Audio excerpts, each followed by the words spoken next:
views expressed on this program are those of the hosts, guests, and callers, and are not necessarily those of this station, its management, or other advertisers. You're listening to Transformation Talk Radio.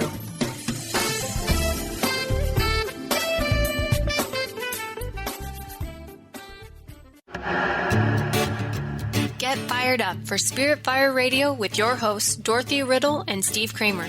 Get ready to shine the light on universal spiritual principles and uncover ways that ageless wisdom can guide you in cultivating consciousness in these modern times. Bring purpose to your life through practical spirituality and add to your awareness with Spirit Fire Radio. Now here are your hosts, Dorothy, Riddle, and Steve Kramer.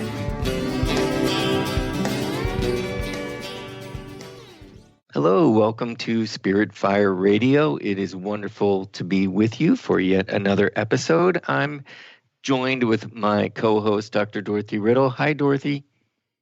Hi, Steve. How you doing? I'm doing really well. I'm looking forward to this show. We are going to continue talking about Goodwill.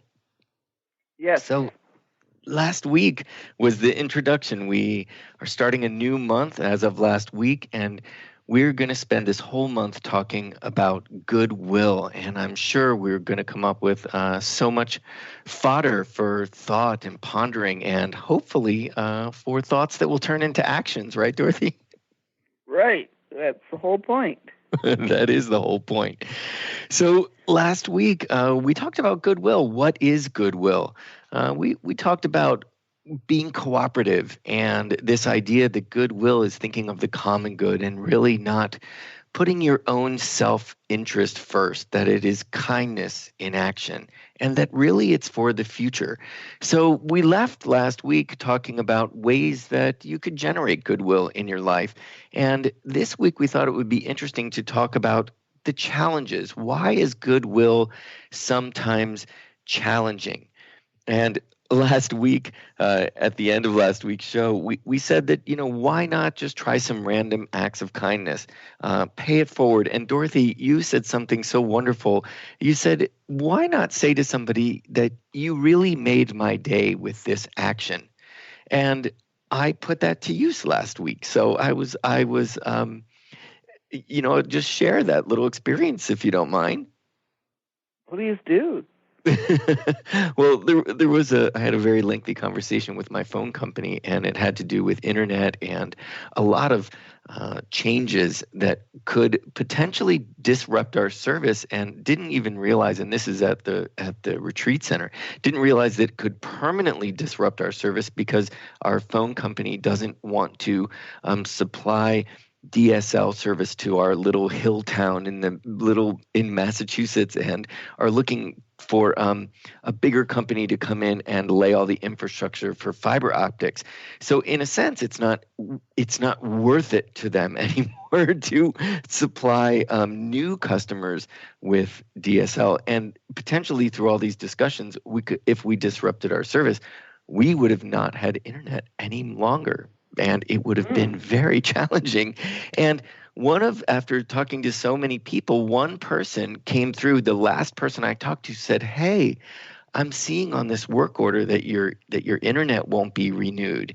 And she went out of her way to do some research and said to me, potentially this change in your contract could really have some negative side effects, and these are those. And she laid it out to me, and I felt that was such goodwill, because certainly the company that she works for doesn't want to provide the service anymore. They see it in their own self-interest to sort of let every single customer go until something else changes. And she went out of her way, and I was so thankful. And I said, you not only made my day, you've made the difference in our business moving forward, and really wanted to see that she continued to make that extra effort to look out for customers and see through, this sort of red tape that would have otherwise been under the radar. So I appreciated your advice so much, and I really felt good. In my heart, I felt a connection to her. She was very thankful that I was thankful back, and it was just a little bit of a love fest after a very long period of feeling a little disgruntled. So it's interesting, goodwill, how it just lifts your spirit and it changes the mood. So it was lovely. So thank you for that advice. That's great. That's a wonderful example, Steve. And, in terms of challenges, part of the difficulty, I think, is that goodwill is not necessarily modeled for us. A lot of communications are focused on, our own desires being first, what's best for us individually.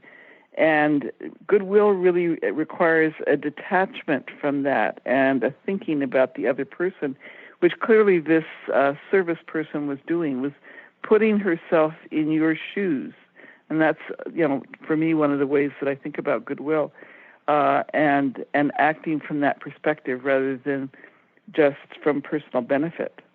Yeah, and as you say that we don't see it so often, I would say that 9/10 of the time I was on this call was really not so pleasant, and people not looking out, just acting like sort of really wanting to just hurry this up and get me off the phone and not actually hear me. So when I finally found someone that would listen, boy, we really did great things. So indeed, one of those challenges is that it takes effort. It really takes effort. You've got to go beyond, you sometimes have to go beyond what's comfortable for you or what's easy for you. Well, we were talking a couple of weeks ago about moral compass, when we were talking about right action. And to me, that's one of the issues here for goodwill, is that we need to be able to not be influenced by just doing whatever it is that everybody else around us is doing, but really be able to listen to our own ethical framework, our own moral compass in terms of what is going to move the situation forward for everyone involved. Yeah, and certainly that takes effort. I think of a really simple instance of being the designated driver. It's so simplistic, but while everyone else has this sort of freedom to revel, you have put these limitations upon yourself and so that they may do so. And so there's effort involved, but certainly there's great reward in that. And it is putting the goodwill and the health and the future really in that situation of everybody first, and understanding that you can still have a good time being the designated driver. It's not saying, it's sort of looking out for others and saying, well, I'll do my part so that the greater good is had. I think another aspect of this, Steve, is the whole issue of forgiveness, which can be very challenging. And I know I've found it challenging in my life. If I feel that I've really been wronged by somebody else, it can be difficult to let that go. It's like I want to keep punishing them over and over again. But goodwill demands that we be able to forgive, that we be able to recognize our common humanity, that each of us makes errors or from time to time, and be able to understand that there's a certain frailty that we need to respect in others and be able to forgive. Not necessarily forget, but be able to be compassionate and forgive. And that's, to me, a component of goodwill. Absolutely. Absolutely. And it's the place of the heart, right? Forgiveness. And so it takes some sort of, takes emotional maturity. It takes an alignment and some refinement of our personality to get to that place where we can forgive others who have done us wrong. We need to be able to see ourselves as human family. And that not only takes effort in the instance, but it takes sort of a commitment in life to raising one's awareness to that level of all of one's actions and all of one's thoughts, and an attitude towards all of us being interconnected and equals. Yes, and it's helped by seeing it modeled by others. Not that we always do that, but not that that's always possible. But again, I've referred to my parents a couple of times on this program, and I continue to be very grateful for the modeling that I saw in them. And I think it helped me. I'd just like to share one instance with our audience, Steve. when I was young, I was in boarding. We were in India, and I was in boarding school. And one of the girls in my class, when I was in elementary school, decided that she didn't like me. She didn't like that I was smart. And so she got all of the other girls to shun me, which would have been bad enough if I'd been a day scholar. But being a boarding student who was living with these people who were shunning me was extremely challenging. And what made it more challenging was that in the evening, when nobody could see them, different girls would come to me, kind of sneak over and ask for help on homework because they knew that I was top of the class and I could do that. Or some of them were homesick. In fact, the leader was homesick and would seek out some emotional support. So during the daytime, I was being shunned, and at night, I realized I had this choice. I could either be really kind of bitchy and angry and bitter, or I could, operate from a position of goodwill, which is what my parents had modeled for me. And I was able to do that, and I think it made all the difference. I think I would have turned out to be a very different type of person if I had succumbed to the bitterness and the small retributions. Well, and to also be assisting them, with comfort and with helping them with their lessons. I mean, setting such a wonderful example, and again, without any expectation of personal gain, because certainly could have used that for some leverage, and that choice not to, I'm sure, left a lasting impression on your schoolmates. Wow, beautiful story. Thank you for sharing that, Dorothy. Mm-hmm. Hey, listen, we're going to go to a break, and when we come back, we're going to talk about the common good. That story is such a wonderful example of seeing the common good, not only amongst each other, but just in terms of education, getting a good education. How lovely. When we come back, let's talk about the common good.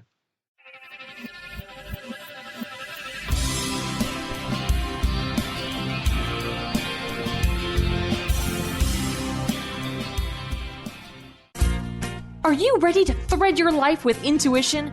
Intuit Apparel can help you do just that. This is not just about a piece of clothing. This is about a movement, an awakening, and staying centered in life. Your life. Intuitive and host of the radio show Get Into It, Lynn Brown, was given this image with the intention of a clothing line designed to represent the essence of life itself. Visit intuitapparel.com now and wear your intuition with pride. Do you feel that there's a bigger, better life for you? Is there anything holding you back from living the life you were meant to live? If you'd like to find your life's true purpose and calling, join the world's foremost authority on primal spirituality, David Carshare, in Becoming a Sun Radio, emotional and spiritual intelligence for a happy, fulfilling life. Tune in once a month to Becoming a Sun Radio with David Carshare on The Dr. Pat Show and Transformation Talk Radio. For more information, visit davidcarshare.com today. Brand consultant Jen Morgan is here with Radically Distinct Radio to help you take control of your future and maximize your brand's power to produce results. Whether you're an individual trying to reinvent yourself and launch a new venture, or you're an executive trying to reposition your company to modernize your sales and marketing programs, Jen Morgan and the RAD Method empower you to play to your strengths and show up in the world as your most powerful brand. To learn more, go to jenmorgan.com. That's Jen with 2 N's Morgan.com, or call 206-972-5366. Chris Stanis is a spiritual leader and healer and teaches a course on how you can transform your life through a meditation and healing system that will manifest your spirit's dreams. She manifested the Women of Wisdom Conference, the Women of Wisdom book, and this radio show. And she can show you how to change your life too. Are you ready? Visit the website and contact her at voicesofwomentoday.com. That's voicesofwomentoday.com. Curious about the meaning of life? Do you want to deepen your spiritual practice? The School for Esoteric Studies offers online training to spiritual seekers from all paths of life and individual coaching. Our courses synthesize Eastern and Western spiritual traditions based on meditation, study, and service applied to everyday life. The school also organizes group meditations each year to benefit humanity. Whether you're just beginning to reflect on the spiritual side of your life or are a more experienced spiritual seeker, the school warmly welcomes you to join our group. To learn more about our courses and services, please visit esotericstudies.net. That's esotericstudies.net.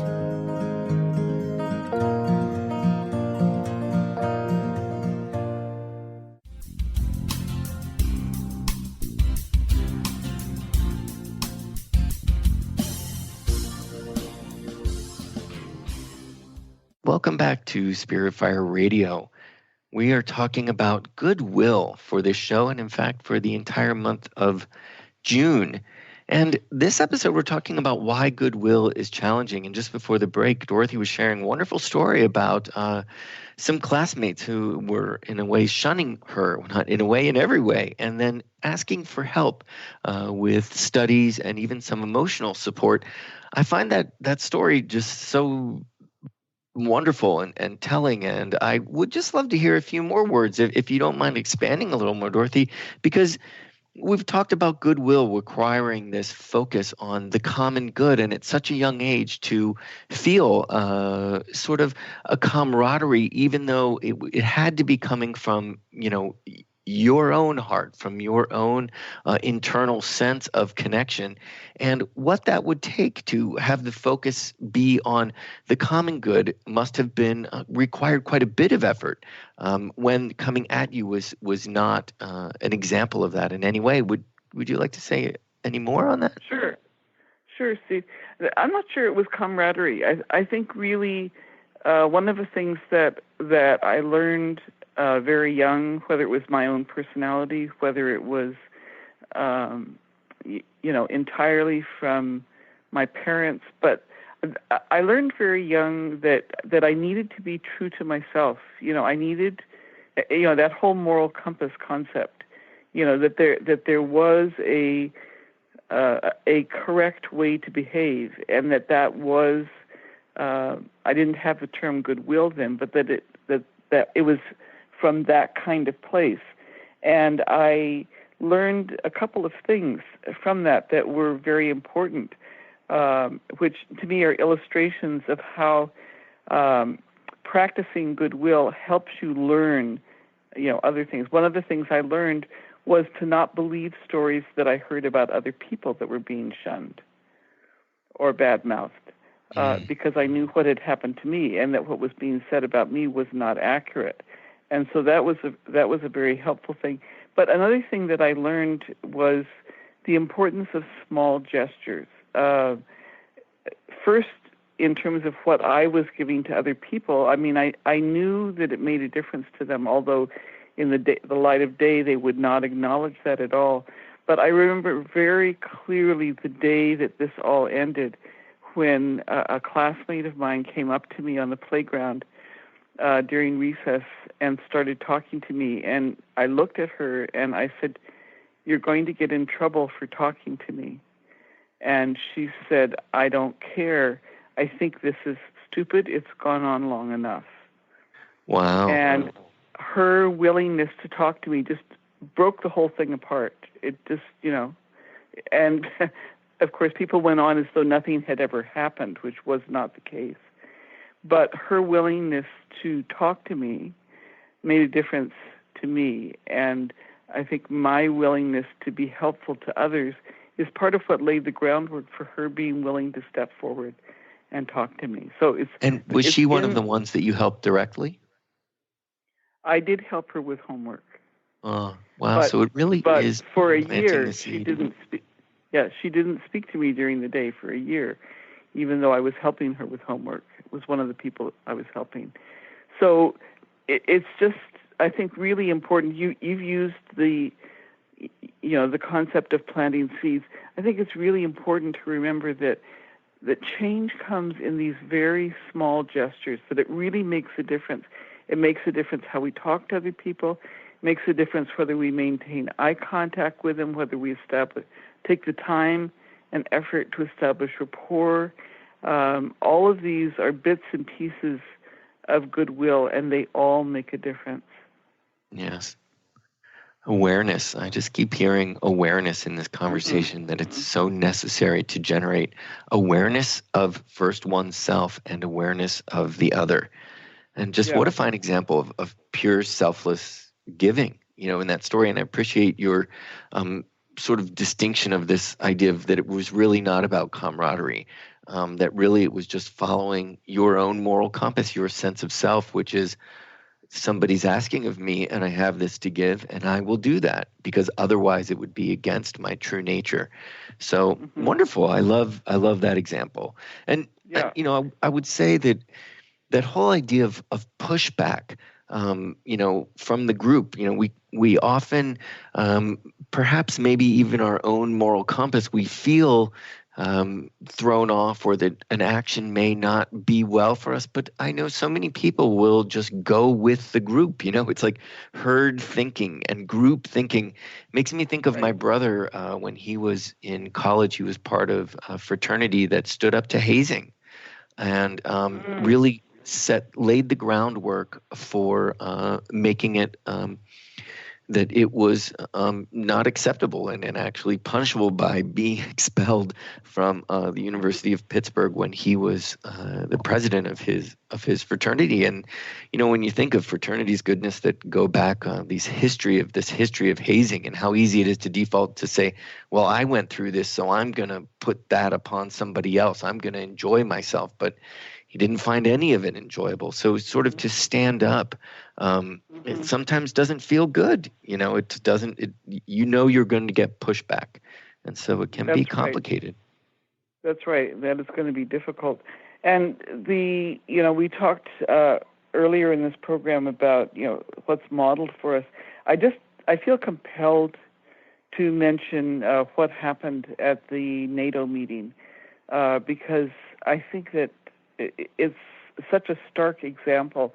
NATO being one of the political institutions, whether you think it's perfect, I don't think any institution is perfect, but it is an example of countries agreeing to come to each other's aid. It's a kind of a country level goodwill pact, if you will. And ironically, the only time that Article 5, which is that absolute commitment to come to somebody else's aid, has been invoked, was on behalf of the U.S. after 9/11.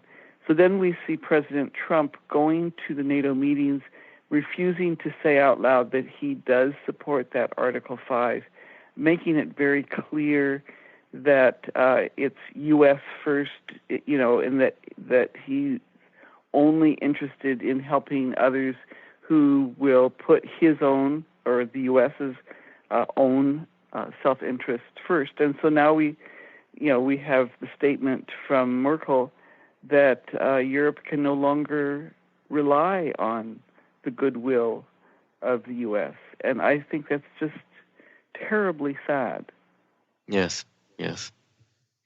To be a world leader, and as you say, a world leader who has actually used this article, the only time ever in its history, to not take the lead and do what's right and support in unanimously, to be the leader and say, without a doubt, we are taking the lead, and we will be there for you as you've been there for us. And it seems to just be supporting this trend of sort of isolationist, that, each country's for themselves. And it's a sad moment indeed. So it's the opposite of goodwill, right? It's the opposite of the focus on the common good. And I think it's important for us to be alert to these signs of erosion of goodwill. We can't just assume that goodwill is operating. We can't just assume that humanity has reached a maturation point where that the priority of the common good will be automatic. We're absolutely not there as a human family. And so we need to be very careful. Yes, and what's interesting is paying attention to what's happening and noticing for signs of erosion. It also needs a balance. I think of the 24-hour news cycle and how we usually see that which is the most dramatic and that which is the most negative. And at the same time, we need to balance that with examples of goodwill, with seeing examples of goodwill and celebrating examples of goodwill. And it seems that seems to be missing, at least in our news cycle, where there used to be a balance of good stories, at least in my recollection, of examples of humanity doing the right thing. And it now seems that, if it bleeds, it leads. That seems to be the slogan that is at the forefront of their choices of putting what's on air. I know we need to be aware, but it's also a matter of balancing, so recognizing the goodness in humanity so you can be inspired as well. Well, inspired and also learn, because we've talked before on this show about rehearsal, prior rehearsal, anticipating situations that you might be in, for example, with inappropriate jokes or other more serious actions, to rehearse and think about what is it that I can do, how is it that I could handle that kind of situation.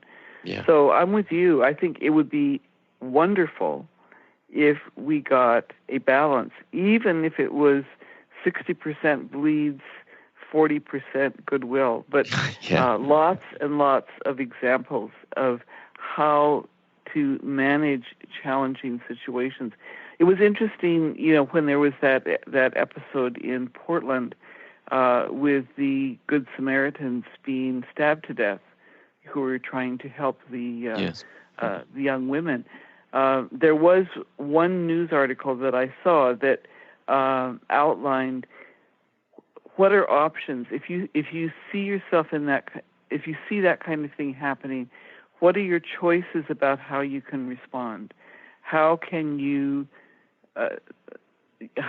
keep yourself safe while also intervening? And you can't always keep yourself safe. But I thought it was great that there was an article. They talked about 5 or 6 or 7 different options, not just do this, right, wrong, dualistic options. Right, but taking the time to put that together, and I wish everybody would see that, to have some perspective and be able to run that through their mind. What would I do in this situation, and how can I protect myself and everyone around? Yes, thoughts into action. So, Dorothy, we're going to go to a break. When we come back, I'd love to hear about some of your humanitarian work. I know you've done quite a bit, and some of the challenges perhaps that you faced along the way. So if that sounds good, we'll do that when we get back.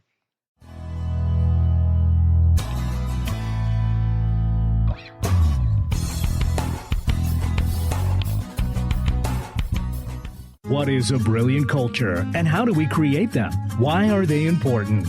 Claudette Rowley has created a breakthrough 5-step process to help you align your culture with your business strategy for exceptional results. Looking for a culture that drives organizational excellence? Listen to Cultural Brilliance Radio, the second and fourth Friday of each month at 10 a.m. Pacific and 1 p.m. Eastern on Transformation Talk Radio. To learn more or work with Claudette, visit culturalbrilliance.com. Thrive is what we experience when our mind, body, and soul operate as one. When we thrive, we excel on all levels. Thrive is the mindset that matters. It is essential to our being. Have you ever found yourself looking for the instruction manual on how to thrive? You'll find everything you need to help you feel strong, powerful, and peaceful in your own body. So don't waste any more time. Visit thrivebyjen.com today. Hi, I'm Steve Kramer of Spirit Fire Radio, and I believe that meditation changes everything. It leads us in the direction of greater well-being, and that's a fact. I struggled with meditation for years. I understood the principles, but I found it hard to incorporate them into my everyday life. Spirit Fire's meditation practice changed that. It's called the Practice of Living Awareness, and it's taught in 14 steps. These are 14 tools that I can use in any moment, on and off the cushion. Steps like smile, flow, and ground of being support my clarity of mind while I'm navigating the ups and downs of modern life. That's why it's called the Practice of Living Awareness. If you'd like to add meditation to your daily experience, the Practice of Living Awareness is free, online, and it's suited for any level of practitioner. Visit spiritfire.com for more information. And be sure to check out Spirit Fire's meditation retreats in Western Massachusetts. It's all there at spiritfire.com. Get ready to experience Truth Talk Radio with host Deb Acker. Tune in to Truth Talk Radio each Wednesday at 3 p.m. Pacific on TransformationTalkRadio.com to illuminate the truth in your daily life as you experience life, love, and abundance from a whole new perspective. This hit show will leave you feeling lighter and bring you into a place of infinite possibilities every day in every way. Visit TruthTalkRadioshow.com for upcoming transformative topics and guests.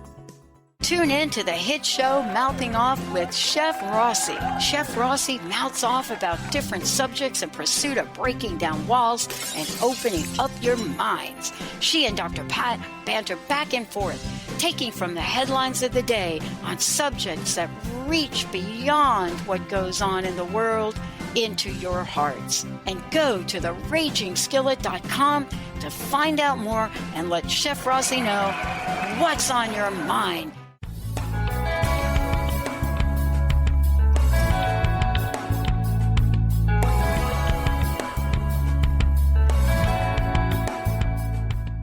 Welcome back to Spirit Fire Radio as we continue our discussion on goodwill and some of the challenges of goodwill.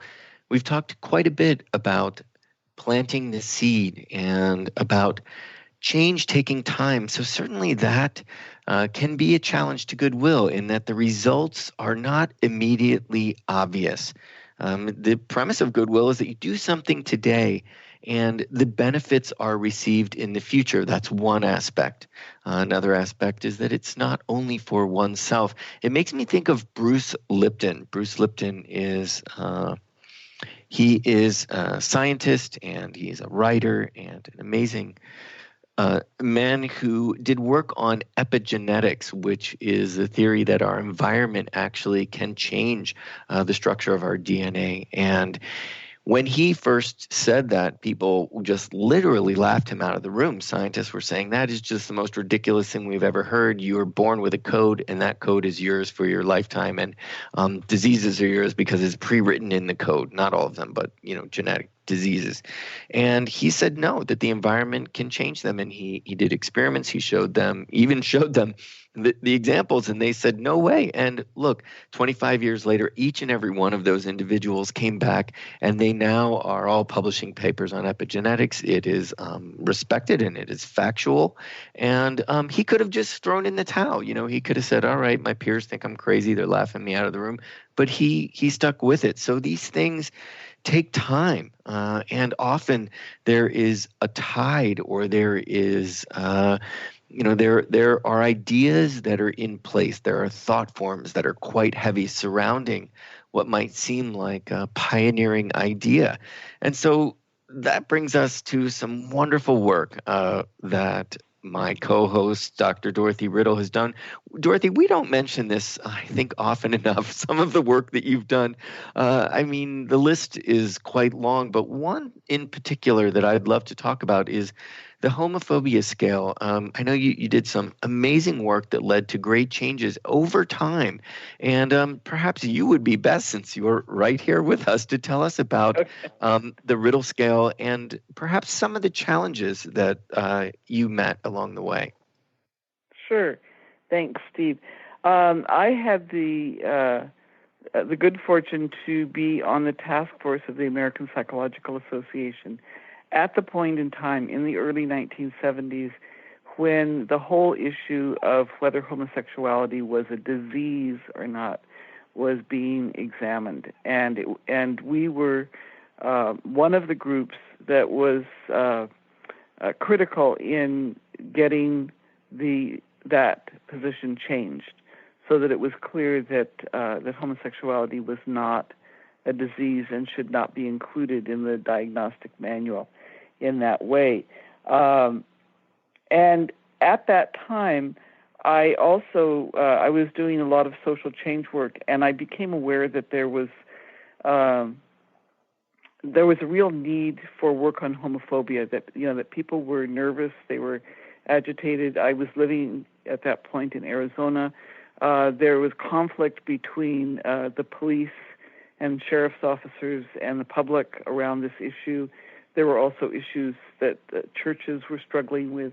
And so in that process, as I listened to people and as I was invited to do workshops, I became aware that there was a range of attitudes, and that if people could understand what they were and why they were challenging, that could help shift the way in which people behaved.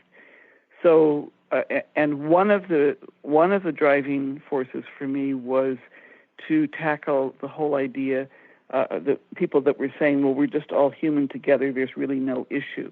So in other words, the dramatic and sometimes deadly consequences of being seen as homosexual, whether gay man, lesbian, whatever, that was invisible to them. They didn't see that. So I developed what became known as the Riddle scale, and I used it, and it was used a little bit, and then it just kind of dropped off. I went on, I did other work, and I was really kind of saddened by the fact that this hadn't had a longer life, because I thought it really could be helpful. And then, Steve, 25 years later, I started getting all of these emails. I don't even know how people tracked me down at that point, but emails asking for permission to use the scale, to cite the scale. I discovered that the scale had been taken and modified to address a number of different issues where people were stereotyped in different negative ways. And that continues to this day. About once or twice a month, I get an email from somebody saying, we're using it in this way, or it's been so helpful to us, or can I use it? Can I modify it in this way? So that was a good lesson to me, that just because it seems like something that you've put out there has been forgotten, overlooked, discounted, it doesn't mean that it won't resurface. And I would say that it took society time to come around on this subject. If you look at the scale itself and you think back to that time, that the late 70s, and if you look at the Riddle scale for the listeners, the scale goes from there are categories, and it sort of speaks of levels at which you may where you may lie upon this scale. And it goes from repulsion, if I can just go through them quick, if you don't mind, Dorothy: repulsion, pity, tolerance, acceptance, and it moves up to support, admiration, appreciation, and even nurturance. I would say that as a society, that if some people were to look at that back then and look at the descriptions within that, in the context of homosexuals, that to say you not only support, but you admire, you appreciate, and you would nurture a homosexual, that was cutting edge. I mean, that was, for some people, I'm sure, even for some people, just almost blasphemous. Yeah, it was a real stretch.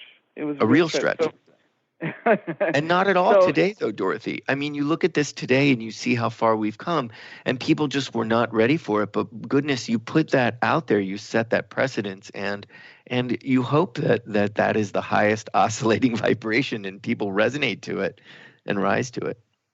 Mm-hmm. Mm-hmm. Yeah, but there is a certain amount of patience that's involved, and part of it is that. I'd like to name it as detachment. I mean, detachment is a very important spiritual concept. Yes. But being able to detach from whether or not you will ever get recognition for it, whether or not it will ever, take life in the way that you see it. I think that's a critical aspect of goodwill, is that you do it for the greater good. That was my intention as I put it out there. And whether or not I ever got credit for it, whether or not it ever went anywhere, I would have liked that at the time. but that wasn't actually the driving motivation. Well, and it's so wonderful that you brought that up, because being detached from the outcome, because if you stay attached to the outcome and perhaps it's taking more time than you personally anticipated, you then become fixated on the outcome that has not happened. And you sort of put energy around that, and you sort of bring that into the reality, whereas detaching allows it to have its life on its own, for it to take its time to come to, the time it needs to come to fruition and be applied. Mm-hmm. Wonderful. Mm-hmm. Wonderful. Well, if I just would say personally, that was, I was 13, 14 at that time, 12, 13, 14 in the 70s. And personally, I went to the state library to look up what is a homosexual, because I was looking up for myself, and to read that this was diagnosed as a mental disorder was just felt awful to me. It was horrible. So what amazing work that you see the changes that have come around since then. And thank goodness both my whole family was very high on the Riddle scale, which was great. So anyway, wonderful, wonderful work there, Dorothy. I appreciate you. I appreciate you talking about that, and I hope even in future shows we'll bring up some of the work that you've done. But maybe just a sentence, did you get some pushback from your peers on that? We just have a minute, but I'd love to hear, was that an aspect, or did you feel as a researcher that you were doing this work, like you really once again stayed focused on this is your truth, this truth needs to be out there, and any kind of peer pressure or from society, that was not going to affect you? Well, that was at a time when attitudes, I'm not sure the attitudes have gone away, but they were expressed much more directly. And as a result of my work on homophobia and my speaking on homophobia, I lost the opportunity to adopt a child. Yeah. Because I was about to adopt, and a woman in the community heard me speak and called the state authorities and said this person should never have the opportunity to be with children, and that was the end of it. Boom, right there. Right. But it sort of makes that work. You realize the importance of this work then, right? Exactly. Right. Well, it speaks to creating the world that you want to live in. We've said that before, in right action, that act in a way that would act in the way you would like to see others. Love thy neighbor. And it says that we have to respect this earth, even beyond that we have to create the world in which we want to live in, and the world in which we'd like to see. So, Dorothy, I know you've done even some amazing work on talking about the planet Earth as a living being, and that's another thing I'd love to go to a break and talk a bit about that, about the future. Like, really, Goodwill is all about the future, and it's got to extend even beyond humanity and towards all that Earth encompasses. So we're going to go to a break, and when we come back, I'd love to talk about that for a bit.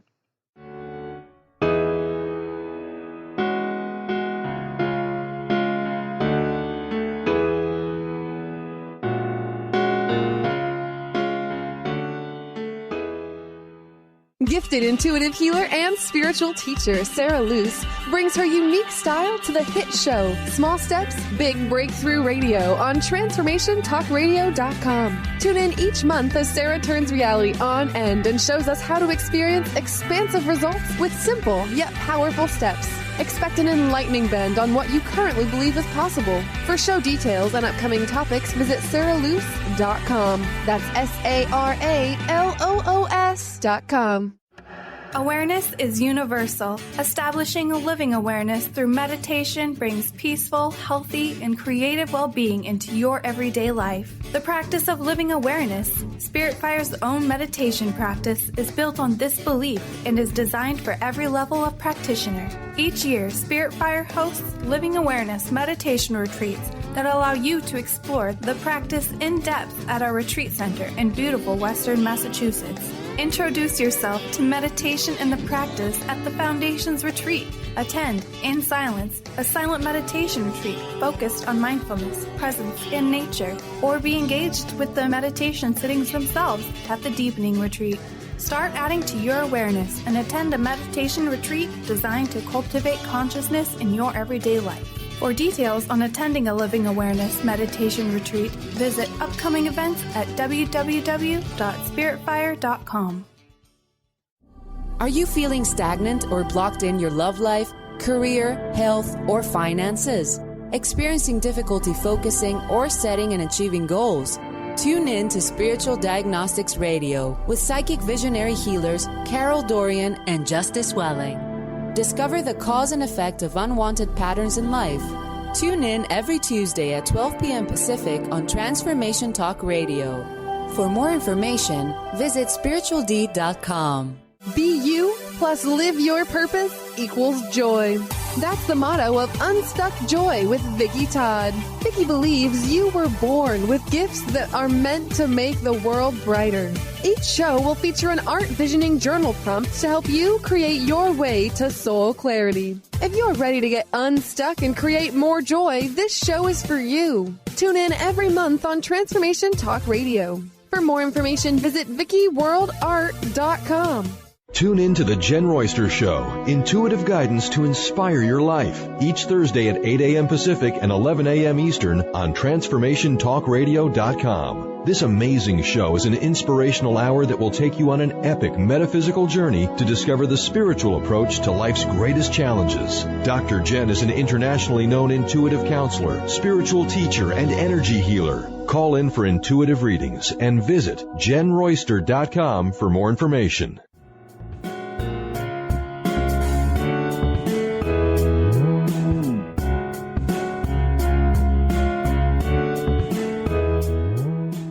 Hello, welcome back to Spirit Fire Radio. Just before the break, we were talking about planting seeds for the future, about goodwill and some of the challenges of goodwill. We've been talking about that for the whole show.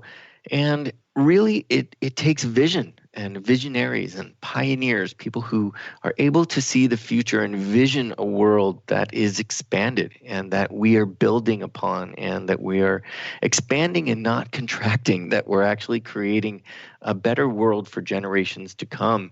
And so, goodness, how can we talk about that, Dorothy, right, without talking about the environment?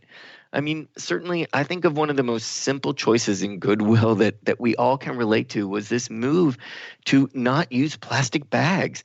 I mean, it's so simple to go to the grocery store and have them throw everything in a plastic bag, but to say no and set an example to everybody in line that I've taken the time and I've thought this through and I'm bringing my bags with me for you to put my groceries in or my purchases in. It's so simple, but it helps our planet so much. I think we can all relate to that. And I know you've just done so much research and so much work on the Earth and protecting this living thing that is the Earth. Yeah? That's right, Steve. But before we go there, we haven't said anything about who we are in our organizations. I know. So we got carried away. That's right. I'm just going to mention that this is an intentional collaboration between Spirit Fire and the School for Esoteric Studies. I'm with the School for Esoteric Studies. We provide discipleship training through study, meditation, and service, and you can find out more about us at esotericstudies.net, and you can find out about Spirit Fire at spiritfire.com, right, Steve? Wonderful, yes. Thank you for that. Yeah, and I just wanted, as a footnote, to say that I grew up in India, and I went back to India, it must be 8 or 10 years ago now, and only to find that one of the communities I had lived in had just passed a city ordinance to not use paper plastic bags. Beautiful. That was before anything had happened here in North America that I was aware of. And it created a small cottage industry of women making cloth bags for people to take for their groceries and other shopping. So that was really interesting. Nice. Yeah.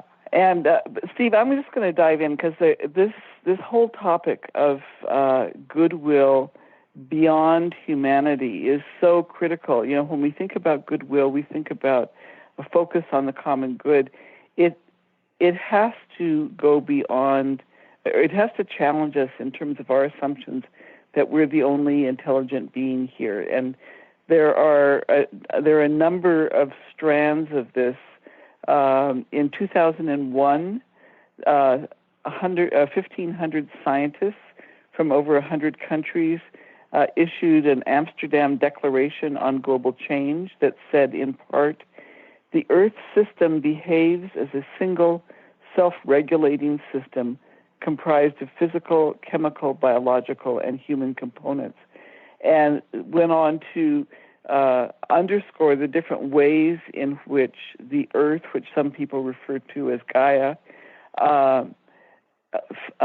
shows intelligence and self-awareness. The very fact that with all the polluting behavior that we as humans contribute, that Gaia has been able to keep the atmosphere at a constant composition and kept the salinity or saltiness of the oceans at about 3.4%, which is critical to marine life. So it has its own systems of balance, although I think we're really pushing that a lot.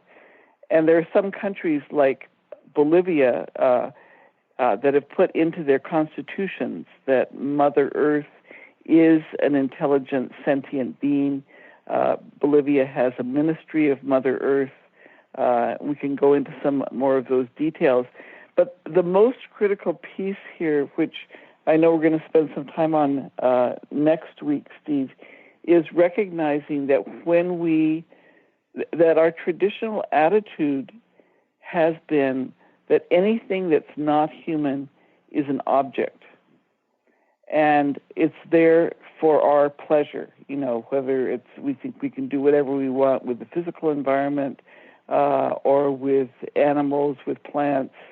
But we look at it entirely from the perspective of our own use, which is an objectification, right? And in fact, what we're dealing with is other sentient, intelligent beings that just happen to not be human. Yes. And we need to come to see ourselves as an extension of the earth, as well. As one of the extensions, right? Yeah. Others. Yeah. But I mean, as opposed to for our use, that it's this thing that's at our disposal, but that it's do unto others, that it is an other, Mm-hmm. Yeah, indeed. I often, a lot of our conversations around this have shifted. Some of the words that I use, I know I have tended to often say that the earth is our stage, lifetime after lifetime, and really caring for it and considering it. But I've come to realize that there's a bit of an objectification there as well, and I've come to sort of ponder that a bit. To not sort of only, sort of use the look at the earth as a stage and go beyond that. Well, both Bolivia and Ecuador have put into their constitutions rights for Earth, for Mother Earth. And I'll just give you some examples. The right to pure air, clean air and pure water. The right to balance, to not be affected by mega infrastructure projects, the right to not be polluted, the right to not have its cellular structure modified or genetically altered, the right to continue vital cycles and processes. So these are, the implications of these are actually quite profound if we think about it. And then we have, if we just stay in that physical realm, we have at least 3 rivers that have been granted personhood. And I'm just going to plant this seed. We're going to come back to it next week. But the idea of personhood for non-humans is a legal concept that, because in the law, you're either a person or you're a thing. corporations, interestingly enough, are legal persons. They have rights. Animals, sentient animals like dolphins and whales, are considered things. They don't have rights. So these three rivers, there's one in New Zealand and two in India, have been declared legally as persons. Isn't that interesting? It is so interesting. Yeah, and they've had custodians appointed that are responsible for ensuring their well-being. In other words, speaking for them and making sure that they have the rights that they are entitled to. And it speaks so much of developing our senses. I mean, can you imagine representing a river and having to really come into communication and listen to this river's needs, even beyond what we would know intellectually, but to sense that and be in communication? I mean, we would all serve. We would be served well by developing that sense. And I know next week we're going to talk about that quite a bit. I look so forward to it into talking about personhood of non-human entities. I know we're going to talk about the mineral kingdom and the plant kingdom and the animal kingdom, all of those kingdoms and the earth itself as a person. It's going to be fascinating. I look forward to it. Beautiful, wonderful points, Dorothy. I so appreciate, goodness, a life of research. You've done so much in that regard. Much appreciation there. So we're at the end of the show. Listeners, thank you so much for joining us. May you ponder goodwill and put it into your day-to-day. If anybody has any questions about this show or even next show when we talk about personhood, send us an email to spiritfireradio@spiritfire.com. Dorothy, I appreciated this conversation. It was lovely. Thank you. It was great, Steve, and I look forward to next week as well. Wonderful. Thanks again, listeners. We will see you next week when we continue to talk on goodwill. Thank you for listening to Spirit Fire Radio. Tune in each Wednesday at 9 a.m. Pacific, 12 noon Eastern for your weekly guide to purposeful living and practical spirituality. Join hosts Steve Kramer and Dorothy Riddle as they shine the light on universal spiritual principles and uncover ways that ageless wisdom can guide you in cultivating consciousness in your everyday life. Add to your awareness with Spirit Fire Radio. To learn more, visit spiritfireradio.com.